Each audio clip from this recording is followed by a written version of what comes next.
Good afternoon, everyone. This is Chad Erickson with Advice Media, and I'm the Vice President of Marketing and Business Development. And I'm excited to welcome you to our monthly webinar. It's a pleasure to have you here at the end of September. We've had fall in full swing in Utah. I think we dipped down to 40 degrees last night, so I know snow is just around the corner. So I'm gonna get the skis waxed and sharpened, but we're ready for it. But we're enjoying the beautiful leaves and the changing of seasons in Park City this year. But as always, it's a privilege to have you here. We appreciate you taking time out of your schedules to be with us, and whether you're listening live or listening recorded, I hope that you'll find the content that we provide this month, as well as every month, helpful for your practice as you look at ways to grow and expand and become better and become the best at your craft that you can become. If you do have questions today, I invite you to add those to the control panel, on the GoToWebinar control panel. You can enter those questions in, and I'll be moderating those for our presenter today, Bob Rulo. And as those come in, I'll give those to Bob at the end of his presentation so he can do that. We have someone saying they cannot hear anything. Kind of odd. Anybody else not able to hear anything? If so, kind of raise your hand or put a note in there and make sure that we can hear. Melody, you might be the only one. You might just check the audio settings on your computer.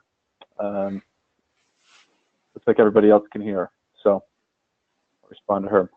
Anyway, again, we are recording, so if you're not able to hear the entire message today, you can hear that later.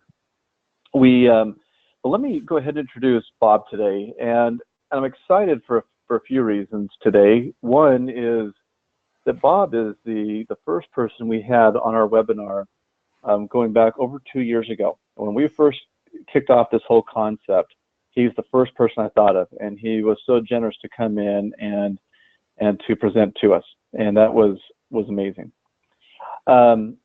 And to have him back now is awesome. But furthermore, Bob told me this morning we were doing a system test that he actually launched a new book today, and I'll let him talk about that. But I was so excited for him. I know he's been working on this for a while, and that was just very coincidental that it happened to run today. So very excited for Bob. But let me go ahead and introduce Bob, and I'll turn the time over to him. Robert Rulo is a nationally acclaimed keynote speaker, accomplished author, and elite business performance coach. With more than 30 years of business experience, Bob has brought his unique marketing style and strategic business insights, serving startups and Fortune 500 companies alike. Focusing on healthcare, Bob founded the Aesthetic Blueprint, widely recognized as the preeminent educational experience in aesthetics today. Working closely with hundreds of medical practitioners domestically and abroad, Bob is revolutionizing the business of aesthetic medicine. Appearing in numerous medical and business conferences and journals, Bob uses his renowned imaginative thinking and infectious presentation style to teach aesthetic practitioners and business leaders the strategies to creating geometric business growth while fully enjoying a truly enriched lifestyle. Every time I talk to Bob, I am just so uplifted and strengthened by his message and his energy, and you're going to feel that today and feel his passion. And while the message feels like it's geared towards aesthetic practices, there's application to any type of medical practice. So I invite you to learn and listen. Again, if you have questions, please add those to our question board. Bob, I'll turn the time over to you. Well, Chad, thanks. It's great to be back. I feel like Bill Murray, wasn't he the first guest of David Letterman when he started the late night show? I think he might have been, yeah. I think he was his last guest too, so hopefully this isn't the end of this. Hey, we will find more time. It's great to be here and actually have the opportunity to speak about actually my favorite subject, and that's the topic of today's talk, and that's the ability to unleash the potential for geometric growth. And it is kind of ironic that I am here today. And Chad, thanks for stealing some of my thunder, because I just published my book, The Aesthetic Blueprint, and it's called The Game-Changing Guide to Transforming Your Practice, Living a Fulfilling Life, and Impacting the Lives of Everyone That You Touch. It's now available online on Amazon, and I'll actually make a little offer to you at the end of this, just for hanging on to the time of the webinar. So it's exciting to publish a book. But what's even more ironic is that the content of the book is very much the core information of what I plan to talk about today, and that is this: starting very broadly. I think it's really important that we all understand in aesthetics and especially in paid for healthcare that the economy is booming. There is a ton of opportunity right now as the economy continues to grow and grow. And in fact, we are now in the second longest period of economic expansion since 1785, which is a pretty impressive number. The numbers just keep going up, and the expectations continue to be very, very high for the coming months. When you look at unemployment is at an all-time low since 1969. That reflects obviously consumer confidence, and we're reaching numbers that are almost all-time high as it relates to the confidence that consumers have in purchasing products. And frankly, it's kind of the best of times if you are in the aesthetic space. I mean, just looking at some of the statistics from ASPS 2017, over $16 billion were spent last year in cosmetic procedures alone. You can read the numbers for yourself. To me, bullet points 3 and 4, for those of you that spend most of your time with injectables or non-invasive procedures, I mean, those numbers are crazy, skyrocketing to 200% since 2002.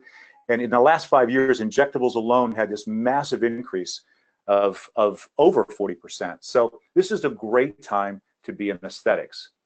But I'll tell you, the landscape is starting to change. And those of you that are out there seeing patients every day are starting to feel this and starting to sense this. And this is the core of today's talk. Because along with opportunity comes competition. Now, those of you who've been around a while know that if you go back maybe 10 years or even less than that, that really the core group that treated and offered cosmetic procedures were basically plastic surgeons and cosmetic dermatologists. Maybe you sprinkle in an oculoplastic and a facial plastic, but those were kind of the core four. But now when you look at aesthetic procedures today, those procedures are also being delivered by other non-core specialists. In fact, almost 30% of all cosmetic procedures are being delivered by other specialties, which does nothing more than flatten the marketplace. And it makes it more and more difficult to compete because you no longer have the biggest piece of the pie. Now, you couple that with the fact that today's consumer is very, very price conscious. I mean, price is king. 49% of consumers that are considering a cosmetic procedure, according to an ASDS survey, said that price was the most influential factor that they use when selecting a provider. There was another study that was done about consumers that said that consumers are being actually trained by media to respond positively to the lowest price matching advertising. So it's no wonder that practitioners, at least the ones that I interact with, are complaining about the fact that it's very, very difficult to compete when everything is focused on price. And what this does is it creates a commoditization, and which is the crux to my book, that the aesthetic market space, despite the fact you've got almost a new product or a new laser or a new technique coming out virtually every week, it's getting commoditized. And by definition, commoditization means it's a lack of meaningful differentiation in anything that's offered as far as goods or services. That it's no longer being sold on the basis of a cool brand, but it's on price. And the focus is on the lowest cost price. And what it also does, it invites more suppliers to come into the space offering prices that are even lower. Does this make sense to anybody? Does this sound very familiar? So it's becoming more and more difficult to compete because your consumers, your patients, are looking for price and price only. But I can tell you as I sit here that the antidote to commoditization is differentiation. Because the aesthetic market is changing very, very fast. And the challenge for you as practitioners is to think about what can I do to not just survive this space, but how do I thrive? And as I sit here today and speak to you, and by the way, it's pretty nice here in California, Chad. As I sit here and speak to you, there is a huge opportunity to not just survive in this space, but take advantage of the marketplace, despite this fact that commoditization is on the horizon.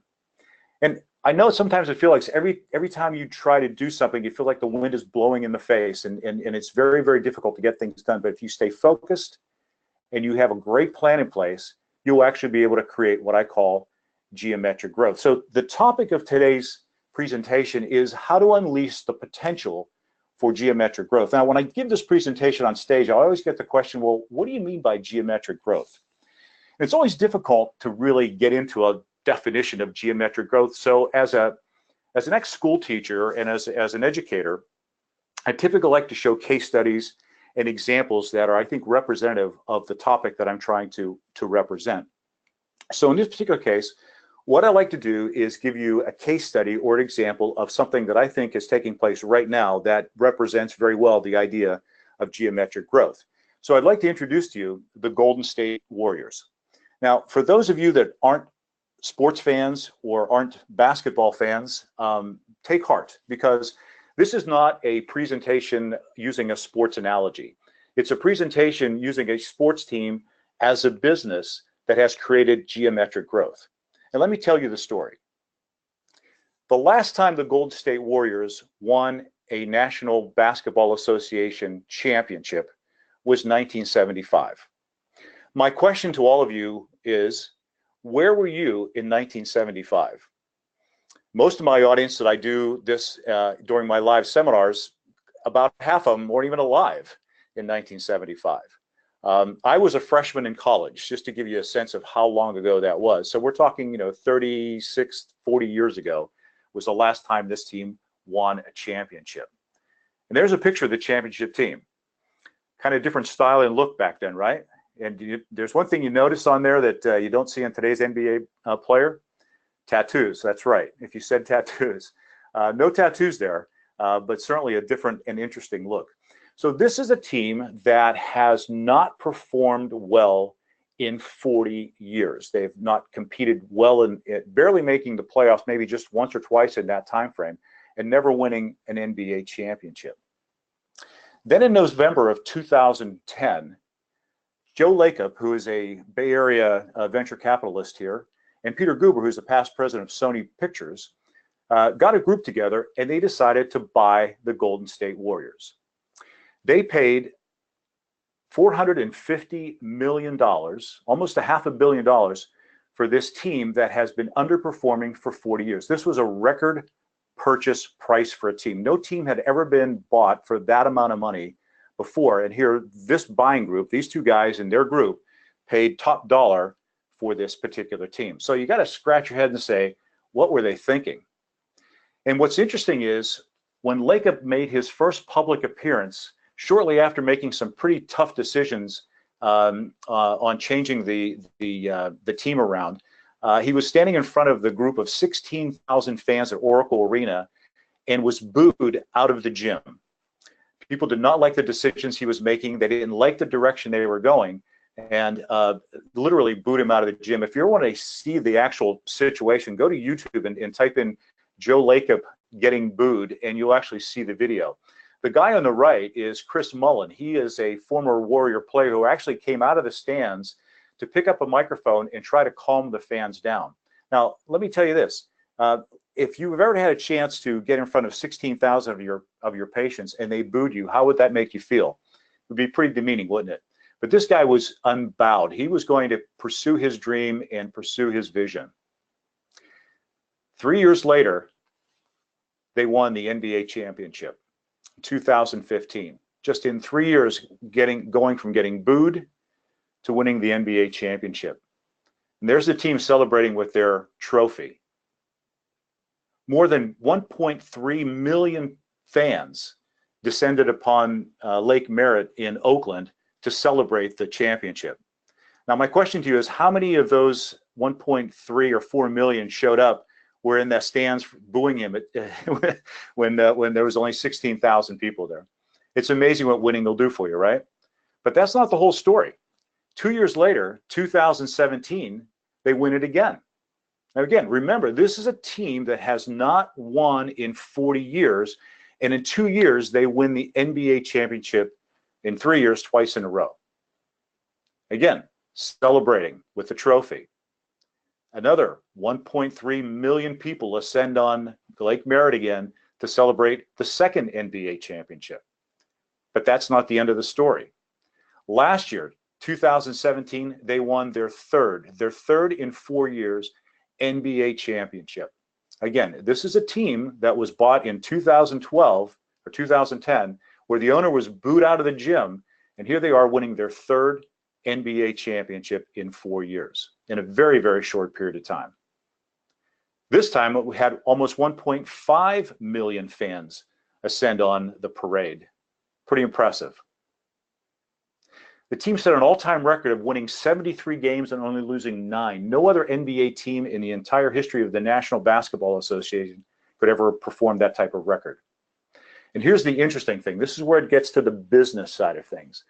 This slide actually shows the increase in ticket sales over a period of time from 2006 to 2016. And you can see how they've gone up exponentially as far as the amount of the ticket price and the amount of interest of people buying the tickets. This next slide, though, will blow you away. These are courtside seats for one of the final basketball games that they played at the Oracle Arena. And I put it in a red circle around it so you could see just exactly what I'm talking about. And those numbers actually have 3 zeros at the end. So you're talking about $214,000 for a courtside seat each for a single basketball game.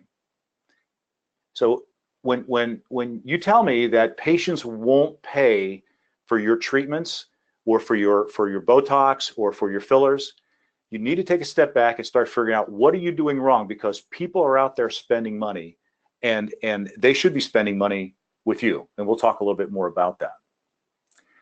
The Warriors' key player, Steph Curry's jersey, which sells for about $125, set an all-time record as far as jerseys being sold to the community. His brand shoe actually made the company Under Armour a billion-dollar company. The Warriors are now building a brand new arena in the San Francisco Bayfront. That's just a picture of it. It's just a drawing. It's not actually completed yet. They're actually moving from Oakland to San Francisco in this beautiful state-of-the-art complex. And not only that, but the 5 players that currently are on the team are all NBA All-Stars. So not just 2 guys and then some other players that are support players. All 5 of these individuals have been NBA All-Stars. So the team just continues to grow and to grow and to grow. Now, you've got to remember that this was a team that nobody wanted to come to because they had such a lousy culture and such a losing record. Now, here's the magic. I want to show you this graphic, and you can see the original sales price was $450 million.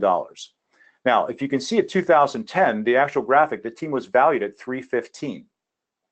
So in a very short period of time, the Golden State Warriors are now valued at $3.1 billion. That is geometric growth.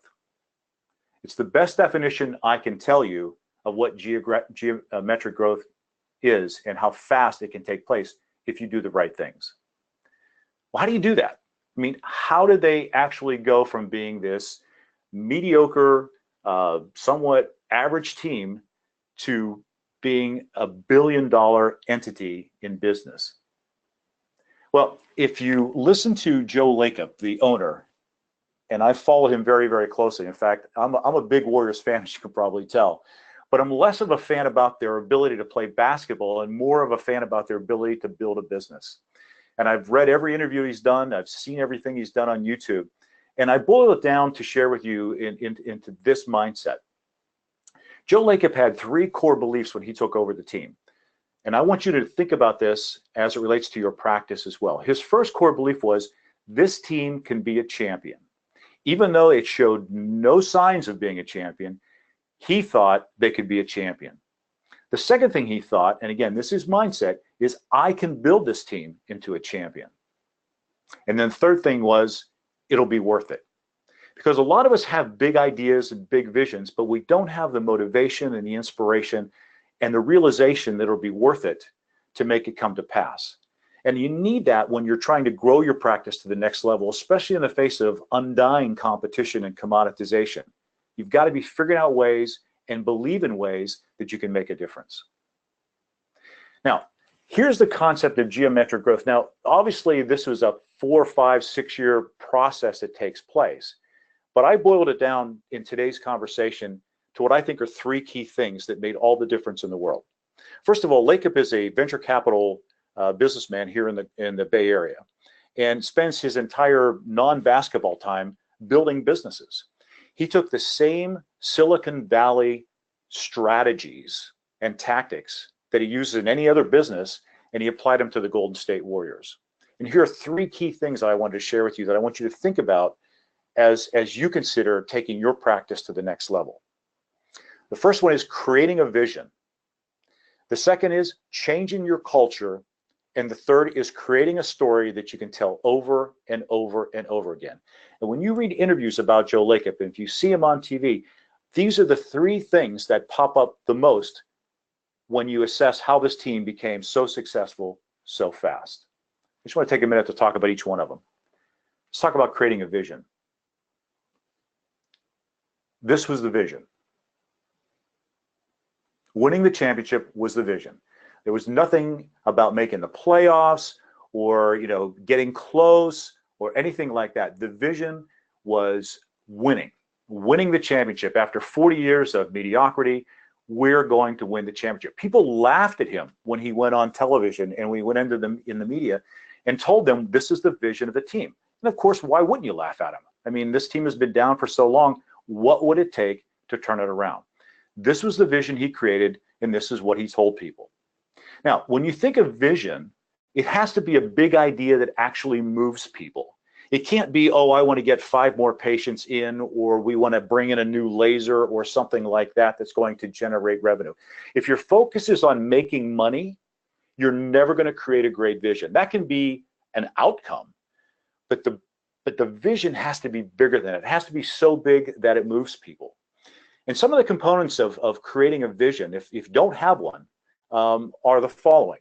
One, you need to observe your circumstances. Look at your market, look at your practice, look at your competition. Try to observe all of the nuances and small things that perhaps other people aren't seeing because they're so focused on making the almighty dollar. Reflect on those things. Reflect and say, how does this fit into what I believe and what I want to get out of this from a success standpoint? What is my why? What is the reason why I'm doing this? What's the purpose of me getting up every morning? And once you start putting those together, write them down, because the power of putting something in writing from your head to your hand on a piece of paper transforms physically and mentally the vision that you have in mind. It brings it to life. And then you have to articulate it. You have to go out and tell everybody that you know what your vision is. Not only your customers and not only the outsiders, but the people that you have on your team, the people that you bring in, the people that are currently there. They need to not only hear your story, but they need to in turn articulate it as well. My question to you is, how many of you right now listening to this webinar have a vision for your practice? How many of you have a big idea that will move people to not only come into your practice and stay with you, but bring in the staff and the people that will help you make that vision come alive?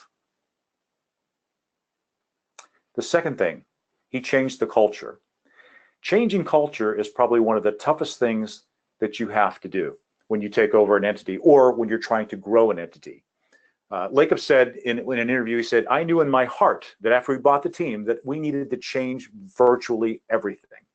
Think about that. He needed to change virtually everything.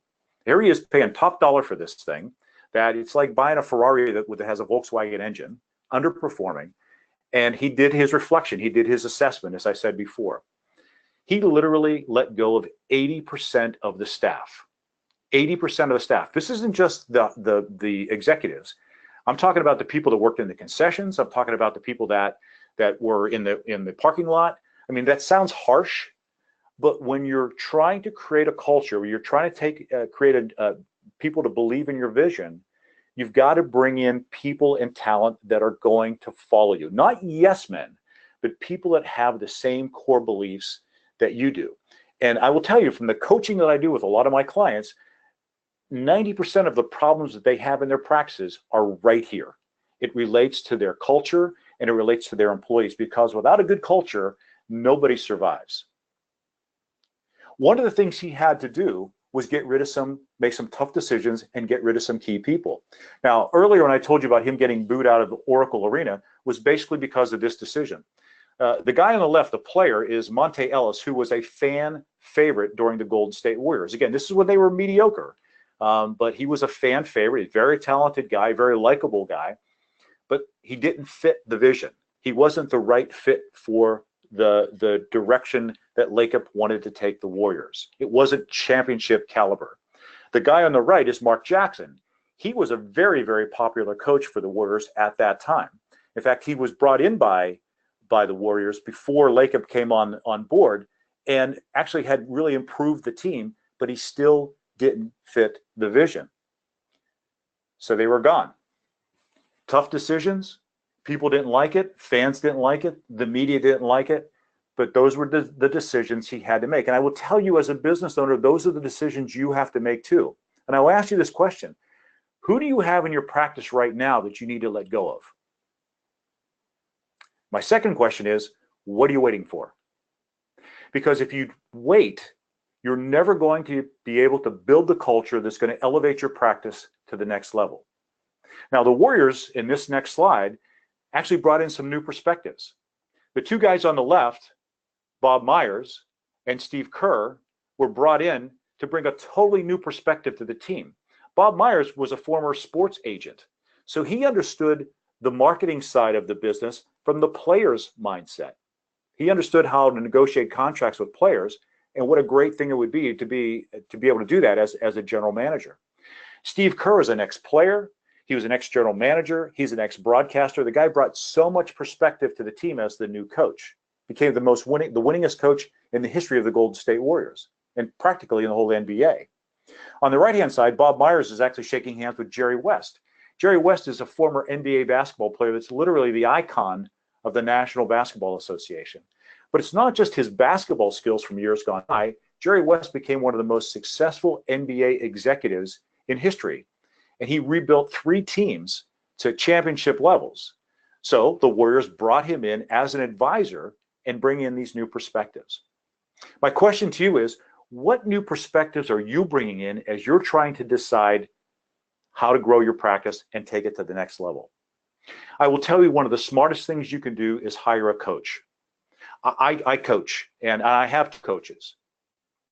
And the thing that I find about coaching that brings value to the table is these are people that aren't necessarily in my industry. They're not necessarily in my space. But what they have the ability to do is see things that I don't see.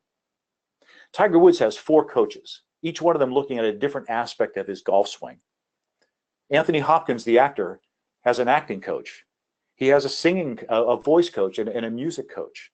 Every great actor, every great performer has someone behind them that's coaching them, bringing in new perspectives, because if you're trying to make those decisions by yourself, it's going to be the same old thing.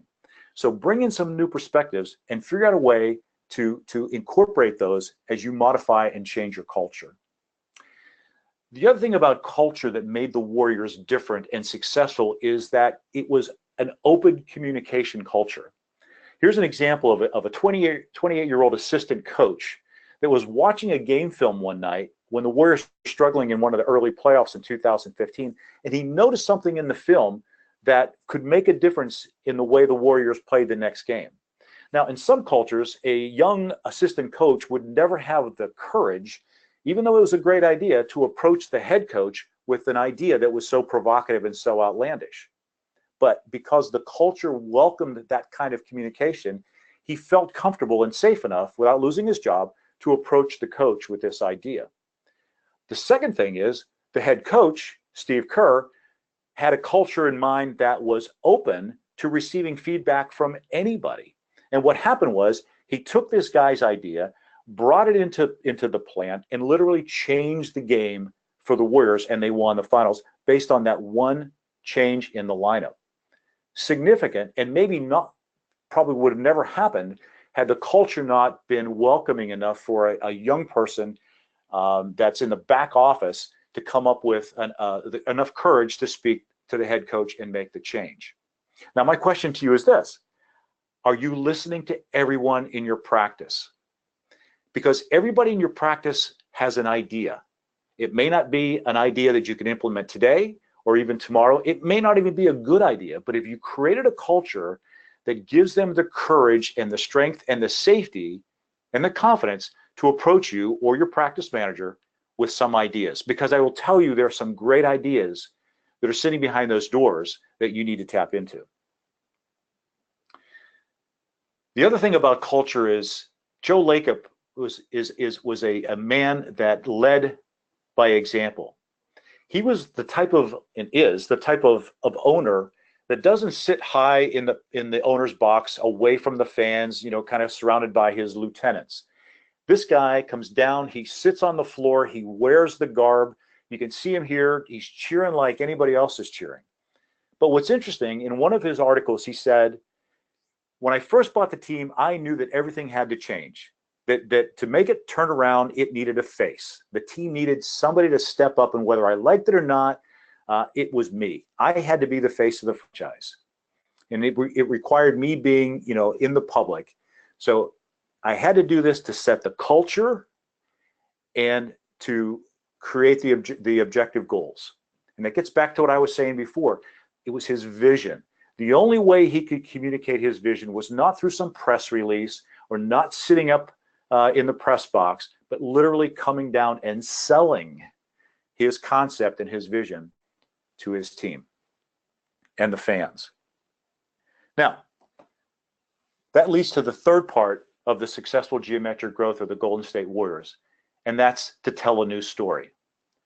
The Golden State Warriors, during their lousy years, never really focused on championships and winning. They were happy to go out and just create a great timeout. In fact, one of the commercials that they ran was called A Great Timeout. Now, I don't know how this is going to play on a webinar, but I'm going to try to play this commercial for you. I know that you probably won't be able to hear it very well just because of the technology we've got, but I want you to look at the commercial, and I'll come back in just a second.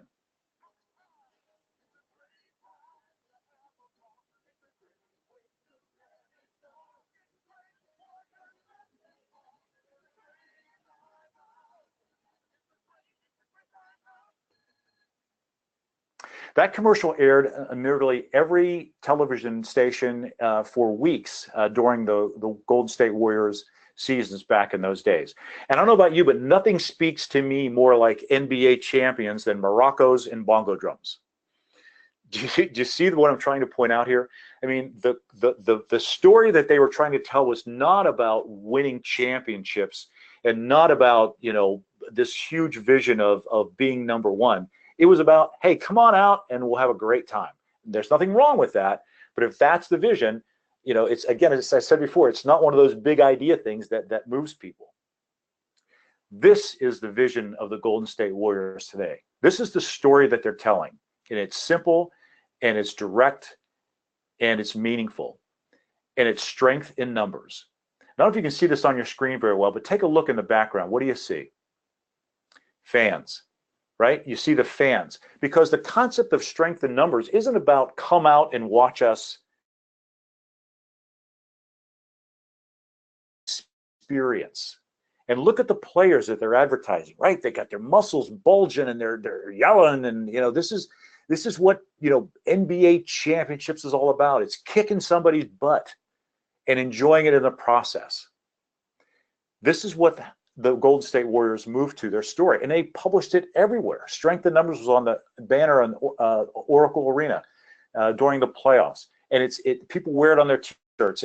If you live here in the Bay Area, they have flags people have on their cars talking about strength in numbers, because it's not just about the team, it's about the fans. If you want to embrace your customers, get them involved, make them feel like they're getting value and contributing to your practice, and not just your customers, your team as well. Here's the most crazy statistic that I can share with you. Their priority wait list for season tickets for this year, for the 2018-2019 season, exceeds the number of seats that are available in the new arena. The new arena only holds 18,000 seats, and their priority wait list is over 18,000. So that means if they sold a ticket, a season ticket, to everybody that wanted to be on this wait list, every seat would be filled for years and years and years, even though they wouldn't be great seats. Here's the other thing too. People are willing to spend $100 to get on this wait list, and they never get their money back, even if they don't get season tickets. So it just goes to show the passion and the interest and the success of the story and the vision that Joe Lacob has told about the Golden State Warriors. The thing that Warriors understand, and the things that I want you to understand, this is probably the most important slide that I'm going to show you today. So take a picture of it, write it down, and that's simply this. People don't buy products, they buy emotion, they buy identity, they buy experience. The guy on the right drove probably 2 hours to get to the stadium in bumper-to-bumper Bay Area traffic, had to park his car for $30 in the parking lot, bought a $15 hot dog and maybe a $20 beer or two. He's got his $115, $120 shirt on, and he did all of that so he could enjoy the experience that the Golden State Warriors were going to give him. That 2-hour experience of him being in that arena, wearing his shirt and cheering for that team is what he's buying. And that's why people are signing up with this long wait list. Again, people don't buy products, they buy emotions, they buy identity, they buy an experience. Take a step back and think about your practice. What are you doing right now to connect with your patients, either the ones that are your current patients, that you're loyal customers, or patients, ideal patients that you're trying to get, that connects with them in a way that touches their emotions, that gives them an identity, that creates an experience for them. As I said earlier, too many of us focus on the immediate transaction. We want to be able to charge somebody for a neuromodulator injection or a filler treatment or a laser treatment. That's where our focus is. And I tell you as I sit here, if you focus on that, you'll never create the practice that you want. The money will follow if you put passion and belief into creating a brand that people get excited about. It gets them at the core of their emotion, that services them on their terms, not on your terms.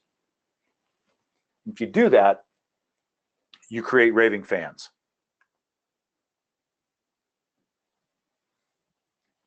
Peter Drucker, the kind of godfather of business for many, many years, now has passed away, I think had the most provocative statement. He said, business has only two major functions: innovation and marketing.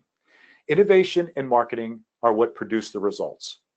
And if you can go back to your practice today and think of some ways that you can create some innovation, maybe it's the way the patients are they flow through your practice, or maybe it's just the way that they're interacting with your website, or the way they're interacting with your staff.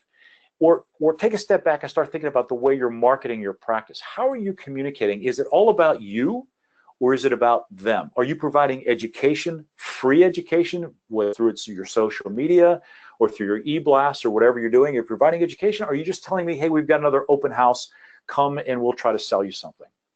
You've got to remember that if you get innovative and you come up with some really cool ideas, and again, you don't have to invent the iPad here, right? We're only talking about making some interesting changes to your practice that are innovative and creative, and then communicate and market those to your audience. That's the way to go.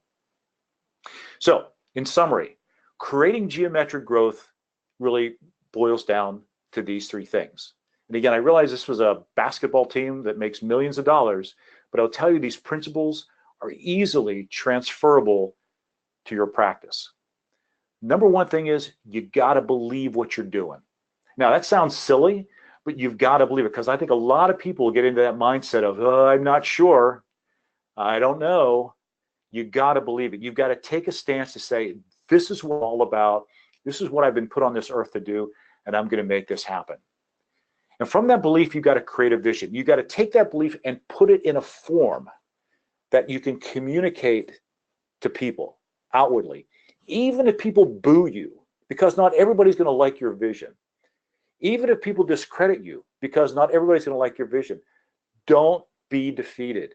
Stay true to your vision, because that's the core of what's going to make you grow.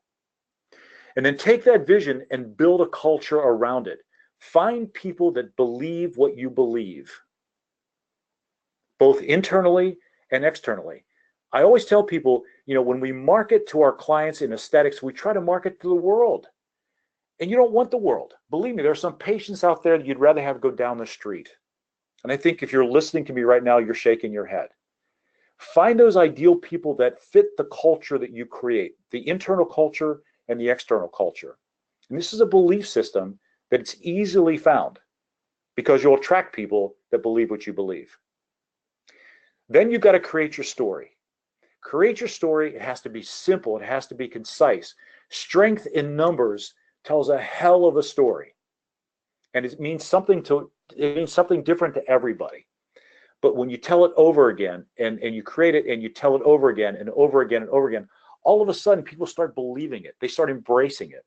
I have so many clients that tell me that their staff comes to work and they feel like they're just coming for a paycheck. And my question to them is, what are your core values and what do you believe? And sometimes they'll be able to tell me that. And then I'll ask them, can your staff say the same thing? Because if your staff isn't aligned with you, if they don't have the same belief system you do, if there's something that just doesn't align perfectly, you're never going to create geometric growth. Because without them, I mean, they're the ones that are touching your patients. They're the ones that are the extension of who you are, your vision, and your belief. And if they're not bought in, you'll never get that championship. But if you do these things, if you believe, you create that vision, you create a culture that believes what you believe, you create that story and you tell that story, you get to celebrate with the champagne. I hope this has been helpful. I did want to say to you that I want to make this offer to you, getting back to my book, that it's now available on a Kindle version only. I'm very excited about it. Again, there are some game-changing things in here. I believe that it helps you think about how to transform your practice.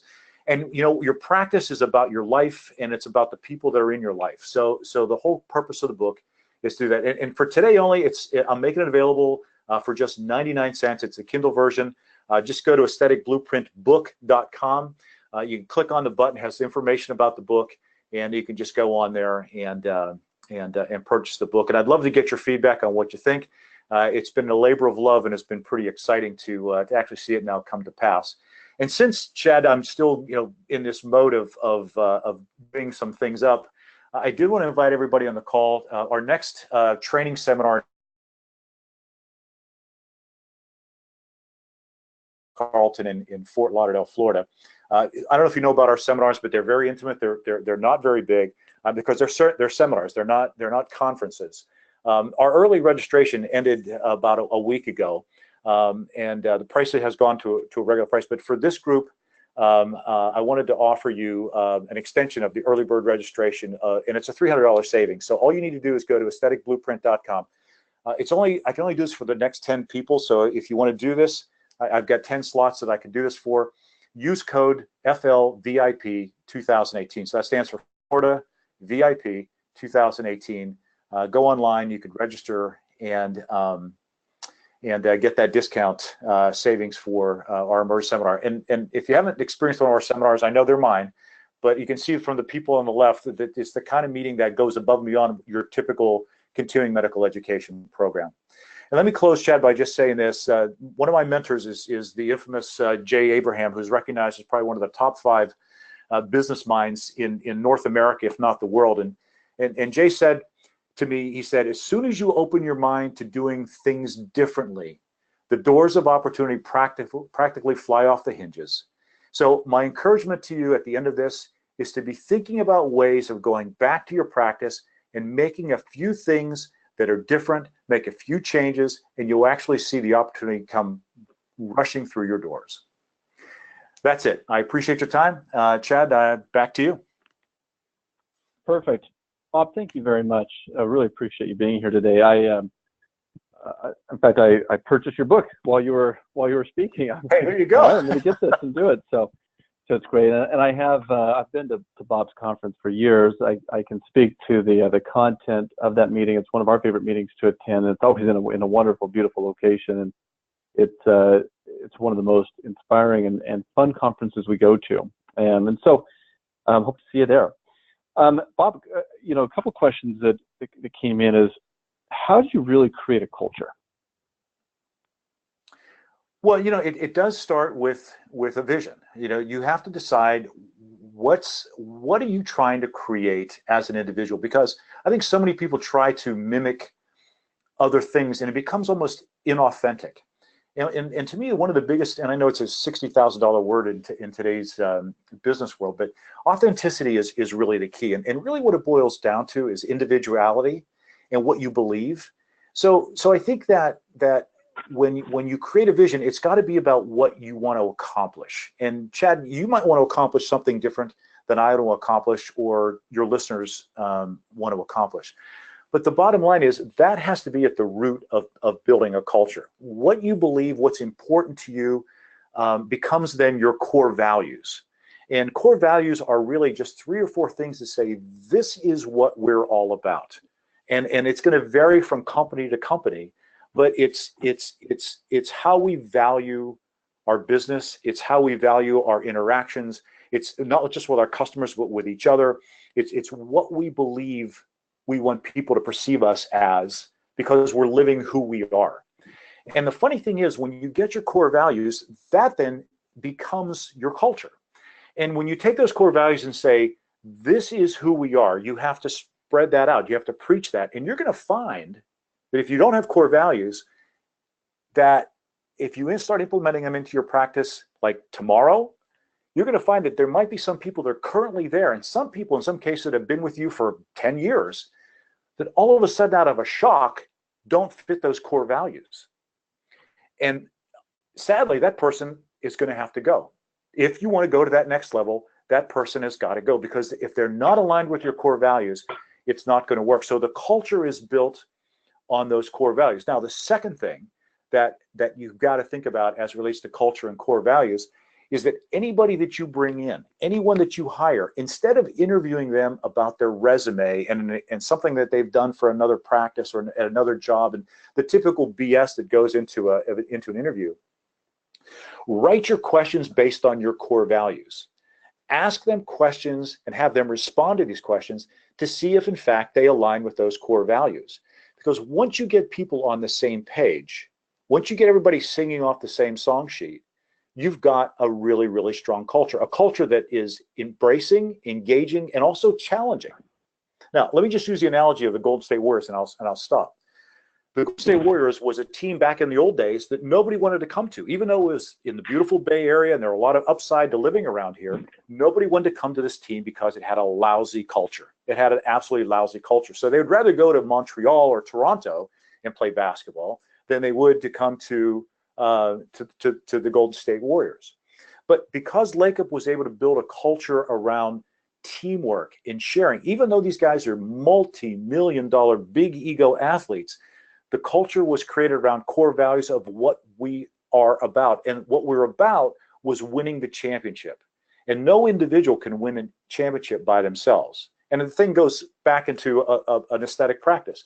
No aesthetic practice can be successful at a truly high level to compete in this commoditized market and to really create some great results without a team effort, without a great culture. And to me, that's really where it starts. It's finding people that have the same belief and support your vision, not just to come to work every day, but breathe what you breathe, live what you live in an exciting way, and take that out into the streets. It's infectious. The patients will start experiencing it as well. Yeah, you're absolutely right. And it's interesting you mentioned that, Bob. We've started in our own meetings that we have at Advice Media. We ask our team members to tell us how they have embodied or lived or shown an example of our core values in the past week with our clients. And as we've made that a consistent question, we're seeing that that's taking shape more and more, that our culture is constantly developing, but they're understanding that there's accountability with it. That it's not just 4 fancy phrases that are on the wall, right, along with our vision statement, that we're serious about it. And we've had to let some people go that frankly weren't bought into it, that really weren't going to deliver that. It was a job. And now we're really transitioning that, transforming that, realizing No, and in order for us to transform clients and to serve the people we're here to serve, we have to make sure that that transformation happens at the office. It starts with hiring the right people. So I couldn't agree with you more on that. So yeah, what I like what you very, said very is, powerful. it's also the recognition. I know that we go through a whole, discussion, and if you ever attend one of my seminars, we talk about this.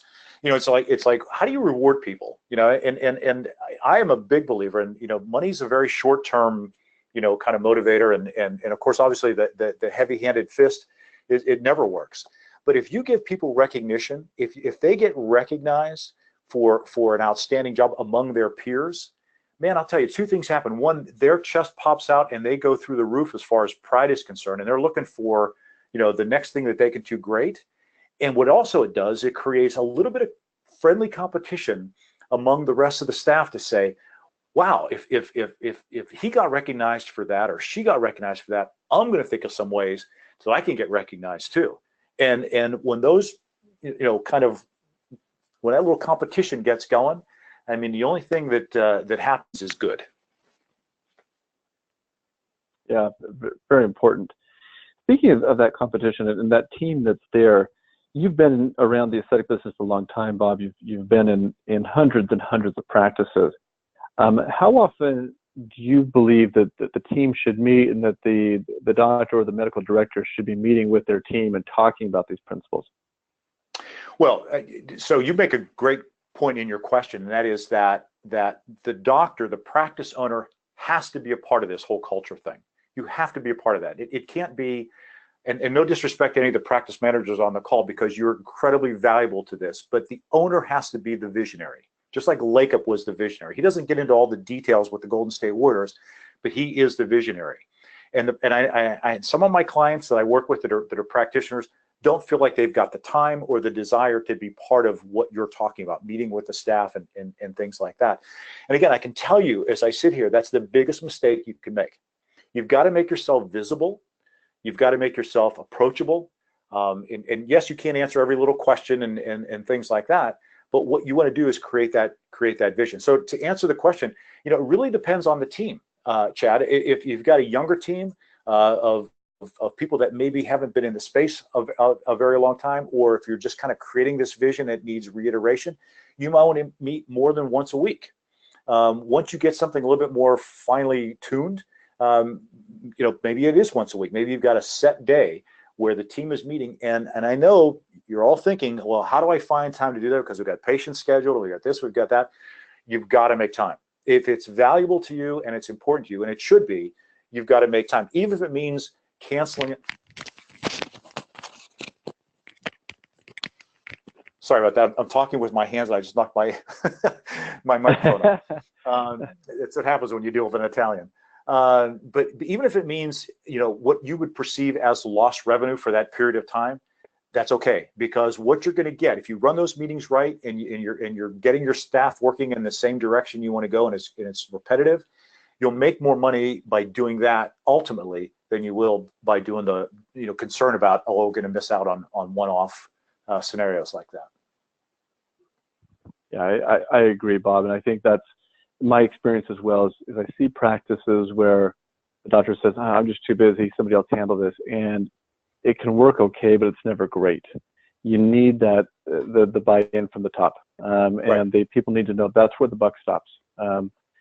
Empower those around you and allow them to be strong, but there has to be that person who is the owner that's setting that tone, or it just never fully works. So couldn't agree more. Well, thank you again. Your message is spot on today. Go ahead, please. Well, I was just going to say one quick thing. Here's the measuring stick. If you're able to leave your practice for a day and it still runs without you, you've got a good culture. Great point. That's a very, very good point. Yeah, if you're worried about things when you leave, that tells you everything you need to know. Very true.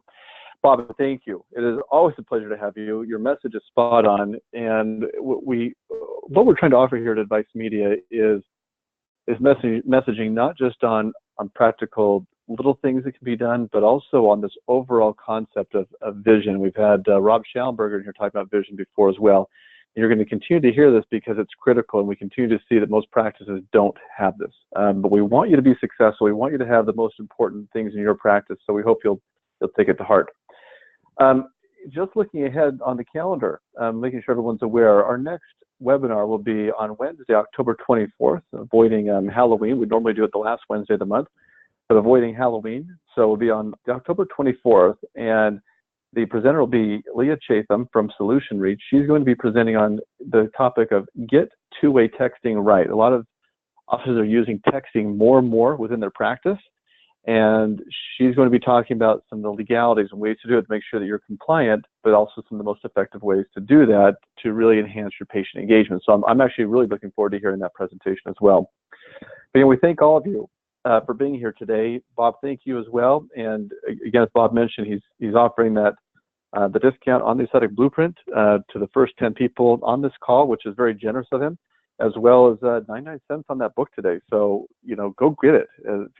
What's $1 to get that kind of information? So we thank everyone, and we look forward to seeing you next month. Take care. Bye-bye.